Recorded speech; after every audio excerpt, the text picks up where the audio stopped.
President Joe Biden is finally taking action on the record-breaking illegal border crossings. However, not everyone is happy. If an individual chooses not to use our legal pathways, if they choose to come without permission and against the law, they'll be restricted from receiving asylum and staying in the United States. Now, Biden received criticism from both Republicans and Democrats as the White House announced a new executive order that will basically codify allowing 2,500 illegal immigrants into the United States every day. But in a hot mic moment, Senator Joni Ernst revealed not all Republicans believe Biden's new border policy will solve the crisis. Bottom line, never trust a man whose uncle was eaten by cannibals. Well, the average number of illegal daily border crossings remained above 4,000 in April. And for months, Republicans, including House Speaker Mike Johnson and former President Donald Trump, had called on Biden to use executive authority to close the border. In response to Biden's executive order, the ACLU is suing Biden for implementing the same asylum ban as Trump, but Biden shot back. For those who say the steps I've taken are too strict, I say to you that be patient, and goodwill of American people are wearing thin right now. Well, the crisis at the border is in large part due to the deteriorating relationship between the Biden administration and the Mexican government under the previous Obrador administration. The lack of trust between the security agencies has caused many of the gaps in the border, as well as the lack of communication regarding who exactly is crossing. However, Mexico just recently elected not only its first female president, but also its first Jewish head of state. Claudia Sheinbaum, the former mayor of Mexico City, who resigned her position to run for president, has signaled stark differences from her predecessor in regards to the security issues between the United States and Mexico. Now, Sheinbaum wants to create a national intelligence agency which can better gather intelligence and information and coordinate with all levels of federal, state, and municipal levels in terms of security cooperation. This agency would then work directly with U.S. law enforcement at the border. Makes sense. And one would have thought this was already in existence in Mexico. Now, Sheinbaum also believes Mexico is no longer a pass-through country from South America, but is now a destination, and wants the United States to provide funds and resources so that Mexico can absorb these migrants on Mexican soil. Will this new president and her administration enact policies which will diminish the crisis at the southern border? Well, let's get some perspective with our panel. Colonel Rob Maness, who is the host of the Rob Maness Show and a former U.S. Air Force colonel. Abraham Marquez, who is a freelance reporter covering the border. And Tom Norton, chairman, American PAC, and a veteran. Thank you so much for joining us today on this issue. I want to start with you, Colonel Maness, because let's talk about this new Mexican president, Claudia Sheinbaum, and her political views. Do you think she will just be a continuation of the policies and agenda of her predecessor, or do you actually foresee President Sheinbaum forging a new path? Well, Scottie, thanks for having me on. I really don't see her forging a new path. She's the same party, going to pursue the same policies, which include a reform of the judiciary that's really not acceptable to somebody like an American. And you're going to see more of the same, just with a different personality. So, Abraham, I've got to talk about the significance of Sheinbaum's landslide and this extreme dominance of the Morena, or the Movimiento de Regeneración Nacional party. Did that surprise you that one party dominated so much? I think if we want to talk about the Morena party, the movement of AMLO that created about 10, 12 years ago, we have to give it the whole context. When AMLO came into power, Mexico has been dealing with decades and decades of neoliberal policies, financed and backed by the U.S. that destroyed its infrastructure, has destroyed its healthcare system, has destroyed its education system. So the reason that we're seeing AMLO getting so much support and the Morena party getting so much support is because they're putting the people at first. They're fighting for the poor. They're standing up to U.S. bullying and supporting its and fighting for its sovereignty. And so that's the reason why Mexicans are proud to support the Morena party because they're defending themselves, they're defending the sovereignty of their country, and they want to continue to go in the path that they have been in the last 6 years, and that's to further and develop and grow Mexico. So, Marco, following up to Abraham's conversation there, so does this mean that the people of Mexico are actually very, very happy with how the last administration was, therefore wants to continue those policies? Tom. Well, what you actually have going on in Mexico, the reason why they keep electing socialists, Mexico City accounts for well over half the actual Mexican population. Whereas you have the rural areas in the north, near Nueva Progreso, Matamoros, up through there in Reynosa, that are actually a little bit more what you would call more reserved, a little bit more rural. They see the problems of what's happening on the southern border, as the majority of illegal immigrants aren't actually from Mexico. So this election is really, Mexico City is really isolated from the majority of the landmass of the country, even though because the majority of the population lives there. That's what makes them keep electing these socialists, because Mexico City is an economic bubble of the country itself. So that's what this election is a reflection of, is that there is two drastic differences in the country of Mexico going on there. My family's been going down since the 80s, and you can see it if you go through there. So, I mean, they just don't, in Mexico City, they don't see the immigration as much of a problem. They don't see the problems with the cartels. They don't see it because their country itself is isolated from the majority, with that being them living in Mexico City.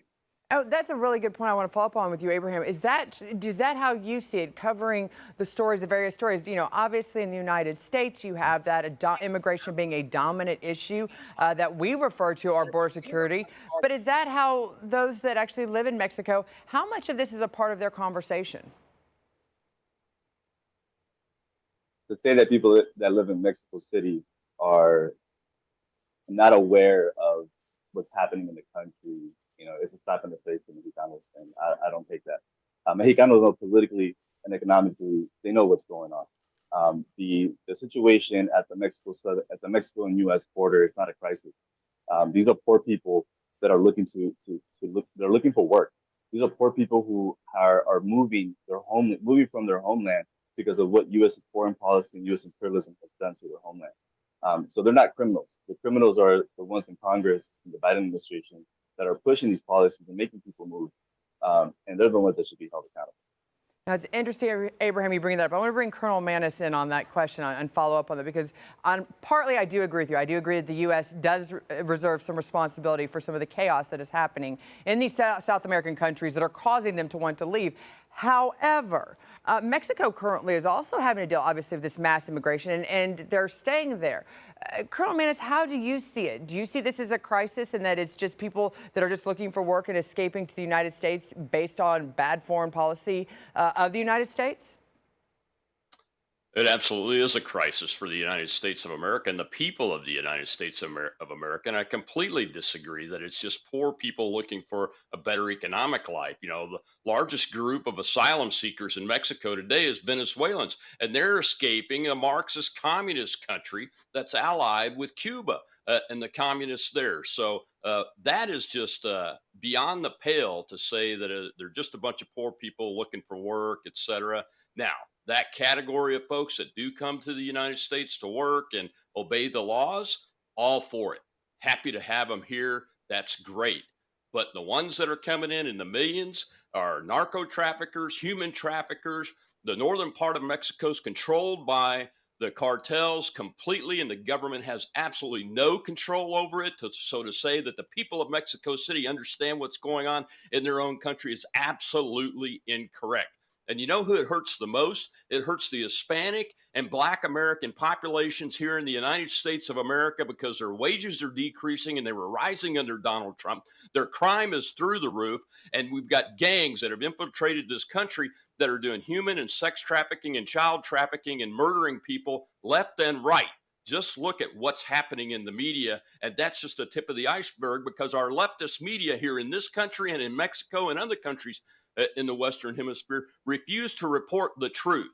Well, it's interesting. That's where I'm at on that. And I want to get more into the American influence, but let's get back to President Sheinbaum just in the remaining few minutes we have in this segment. Tom, President Sheinbaum seems to fall into this woke category as being one of the moves as mayor of Mexico's capital was a new gender-neutral uniform policy at a press conference at a school in the city. She said the era of girls having to wear skirts and boys having to wear pants is over. I think that's history. Boys can wear skirts if they want to, and girls can wear pants if they want to. Now, at a time, I think, when many countries are electing more traditional populist candidates, did it surprise you that Mexico, which is still very much a Catholic-dominated country, chose such a progressive liberal scientist who champions the LGBTQ community to be their leader? It doesn't, because at the end of the day, the government of Mexico, the socialist government that's been running Mexico for essentially 40 years, is very much state ran. The only information that gets out is that from the state. So globally, we can sit there and see what they're doing is separate from the Hispanic culture, because they are more socially conservative as a group of people. There's a lot of Mexicans that don't even own TVs down in Mexico City. So when you have state-ran newspapers, state-ran TVs, and it's a socialist government, you have very, very, very limited private sector media in Mexico. There is some. I'm not going to say there's none, but it's very limited overall. And when it's subsidized by government, the government's going to control that messaging. It makes it very hard for a opposition party to step up and actually push the Mexican culture forward and actually embrace those values. Well, it's interesting you talked about the Mexican culture, because Abraham, in covering this last election, turns out it was the bloodiest in the modern history. And after a candidate running for local office in central Puebla State was murdered at a political rally, taking the number of assassinated candidates to 37. This was just days before the election. There was also 828 non-lethal attacks on candidates during that current election season. What does this tell you about the power of the cartels, the warlords, or those that are causing this violence in Mexico, and the power they have over elections and those who are elected? Yeah, I think what's missing a lot of the context in talking about the cartels in Mexico, we have to go to the root of the problem. You know, when AMLO ran his first campaign, and he was asked that question, like, how are you going to deal with the cartels? And he simply said, who are the people who are doing the work for them? It's young people who can't find work. It's young people who can't find access to education and can't survive. So his goal was to build the infrastructure of Mexico, to provide social programs, education, healthcare, so that those young people don't have to go and do some type of dirty job for the cartels. And if we want to talk about the cartels, we cannot talk about the cartels without talking about the U.S. bank system. The banks have admittedly, plenty of times have admitted that they launder money for the cartels. Bank of America, Wells Fargo, Chase, Washington Mutual before it collapsed. So why aren't we calling them criminals? Why aren't putting them in court and questioning them? Why are they working with the cartels? We have to go to the root of the problem. That is a very good point, and I want to continue that conversation with Colonel Rob Maness, Abraham Marquez, and Tom Norton. Stay right there, because now that we've discussed exactly who the new president of Mexico is, we're going to look at how President Sheinbaum is going to work with other leaders in the region, specifically those on Mexico's northern border. We'll see you after a quick break.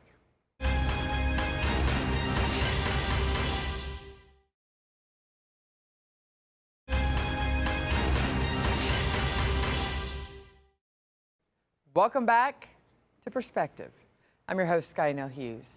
We're discussing the newly elected president of Mexico, Claudia Sheinbaum, and what her impact will be on Mexico.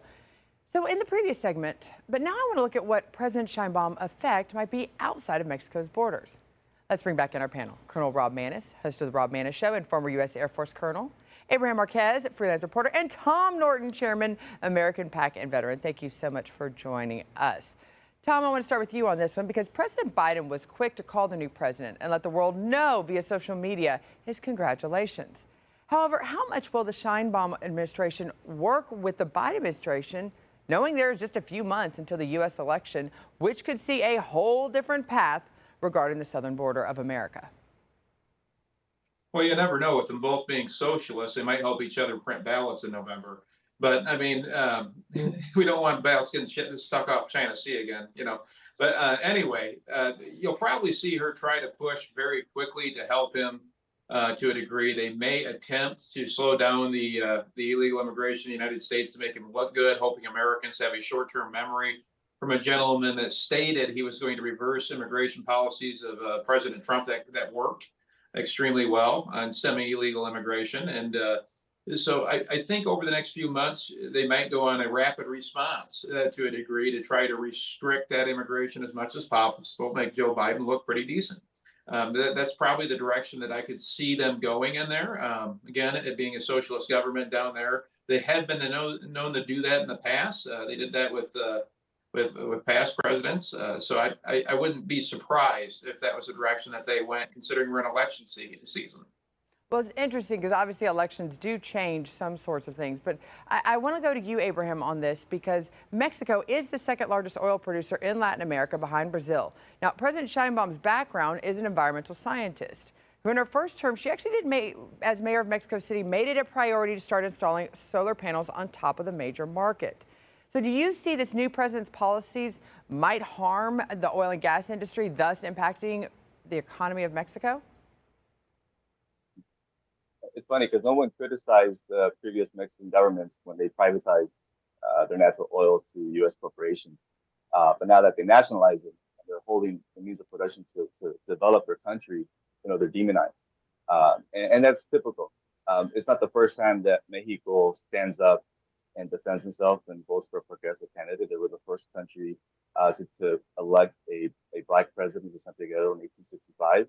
And now they're the first country the first time they elected a woman, and Mexico being a predominantly Catholic country and still battles with the machismo.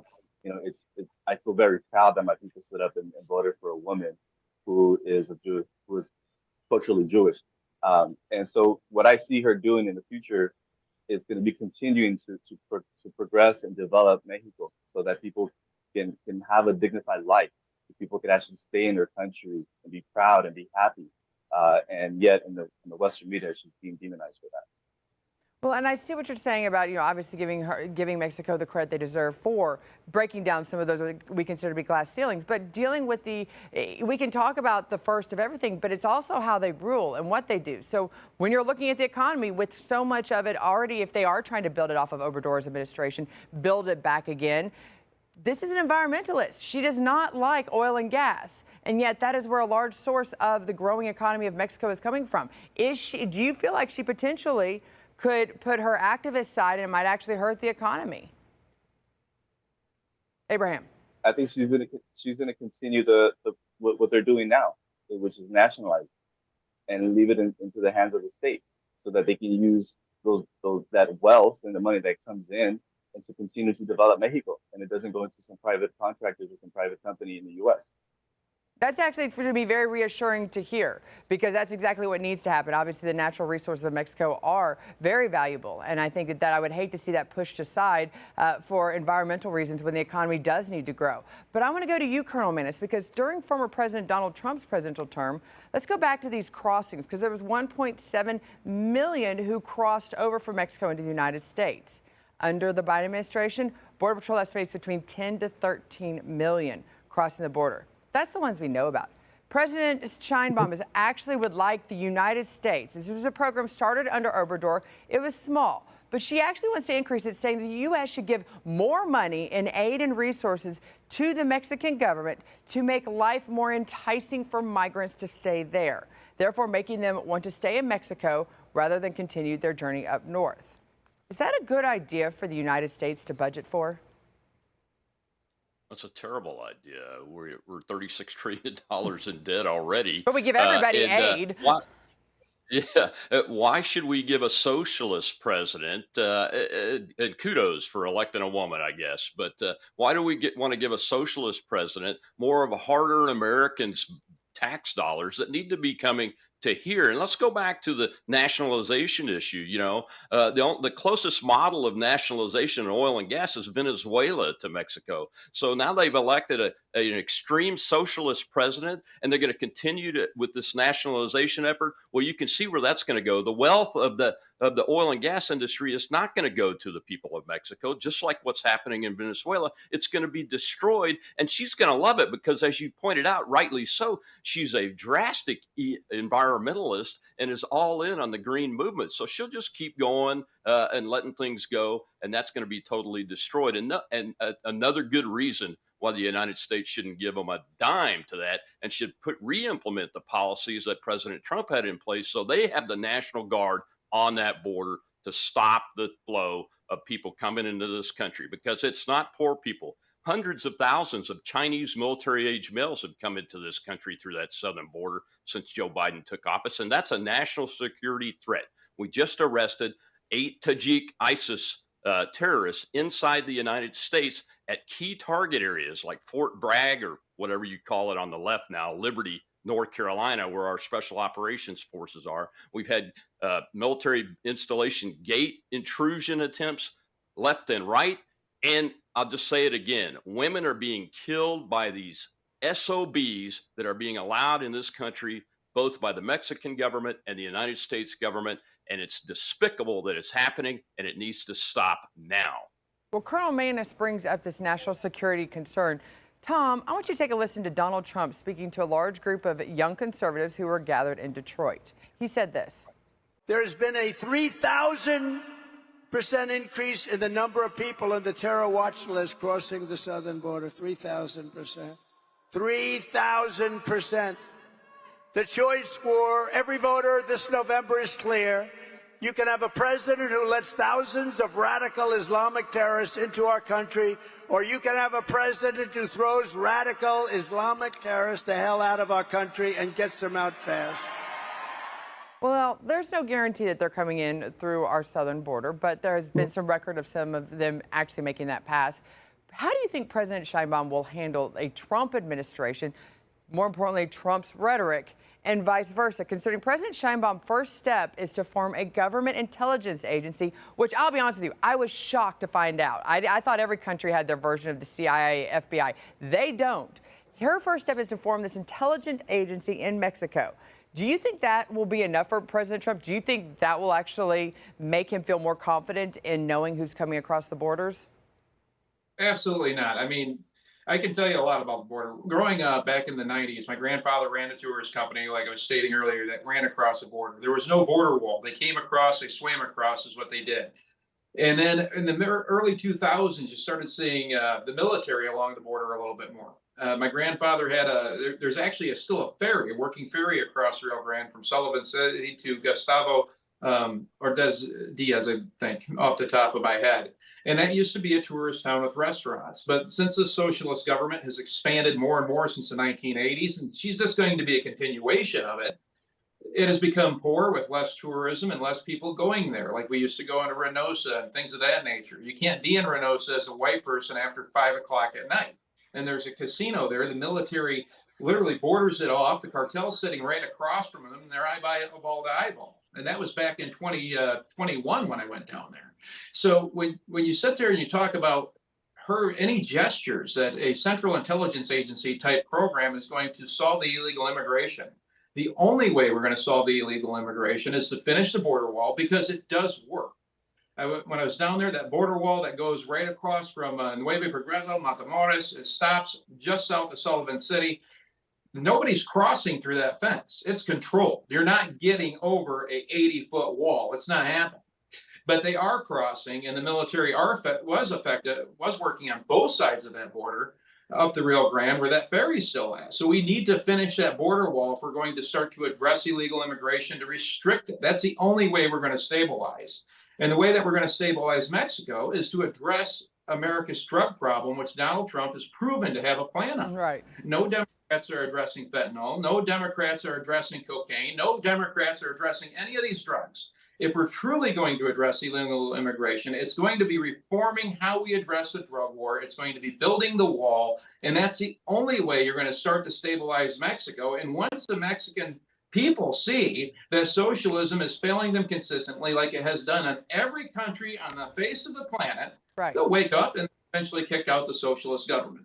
Well, Tom Norton, I think that's one thing we can agree on. If we're going to find a solution, if this new leadership is going to be successful, it's going to happen with movement on both sides of the border. I want to thank all three of you for joining me, Colonel Rob Maness, Tom Norton, and Abraham Marquez.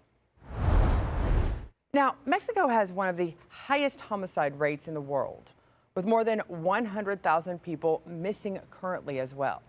Now, on average, 10 females are murdered daily in the country.